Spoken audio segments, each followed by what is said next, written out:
Welcome to Sports Vibes on Inception FM, where passion meets the game, bringing you the hottest headlines, behind-the-scenes drama, and unfiltered analysis from the world of sports. From football fields to cricket pitches, NBA courts to Olympic dreams. If it moves, we talk about it. This is your one-stop zone for real talk, real fans, and real vibes. Let's kick off. How Trump's immigration crackdown threatens the World Cup. The inaugural FIFA Club World Cup, CWC, kicked off on June 14th in Miami, Florida. The new 32-team competition brings together soccer, or football, clubs from around the world. The CWC resembles the better-known FIFA World Cup, where a host country welcomes fans of all backgrounds united by their love of the beautiful game. The CWC aims to create a similar melting pot of fandom, with 20 countries represented among the participating clubs. FIFA reiterates this mission on its website, stating that FIFA is committed to respecting all internationally recognized human rights and promoting the protection of these rights. It has the obligation to constantly promote football globally in the light of its unifying, educational, cultural, and humanitarian values. But the opening match of the CWC between Lionel Messi's Inter Miami and Egypt's Al Ahly was marred by news that U.S. Customs and Border Protection, CBP, officials would be present at the game.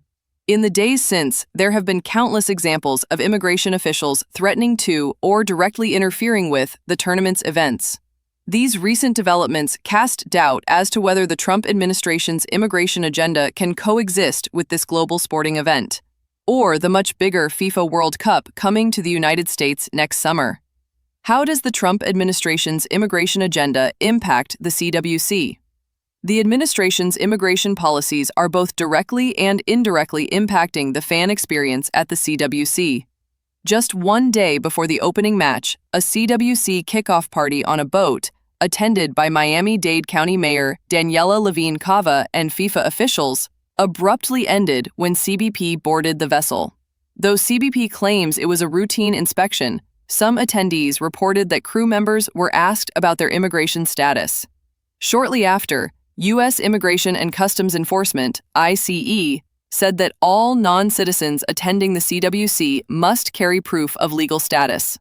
At the opening match in Miami, CBP was present, as confirmed via a now-deleted social media post.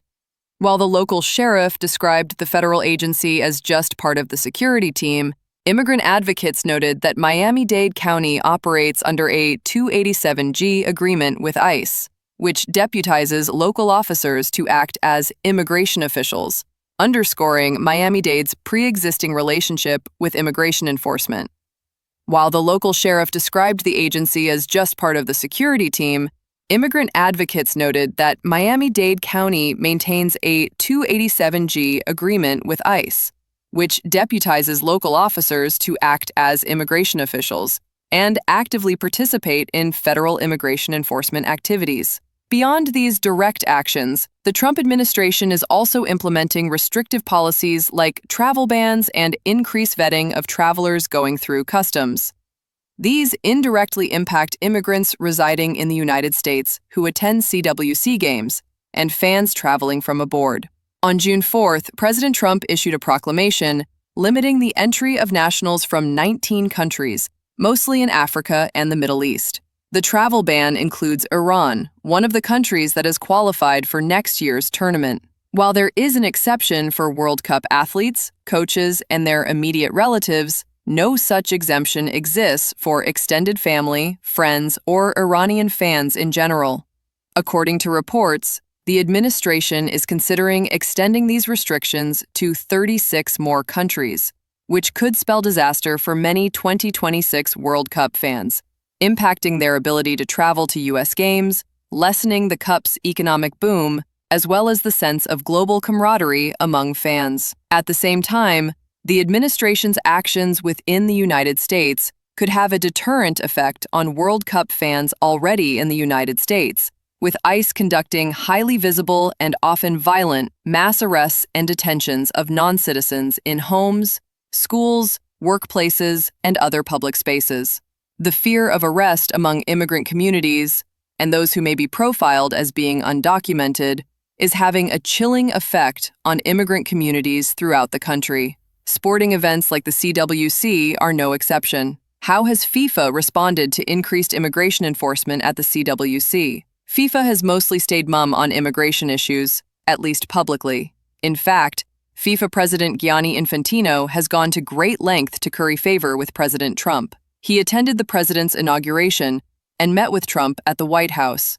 And responding to the president's opposition to diversity, equity, and inclusion, FIFA announced it was abandoning its long-running anti-racism and anti-discrimination messaging at CWC venues to maintain political neutrality. Privately, however, FIFA officials pushed back on CBP's social media post about their presence at CWC matches and managed to get the post deleted. What has the reaction been among soccer fans? That's a wrap for today's Sports Vibes. Thanks for vibing with us on Inception FM. Whether you're catching us on the drive, in the gym, or from the bleachers, remember, the game never stops, and neither do we. Stay locked in, stay passionate, and we'll catch you on the next play. Until then, peace, power, and plenty of vibes. This show is a production of IQ Inc. Marketing. If you would like to advertise your product or service on this show to the U.S. and Caribbean markets and through our multicultural publications in New York, please call 866-435-3286 or send an email to info@myiqinc.com.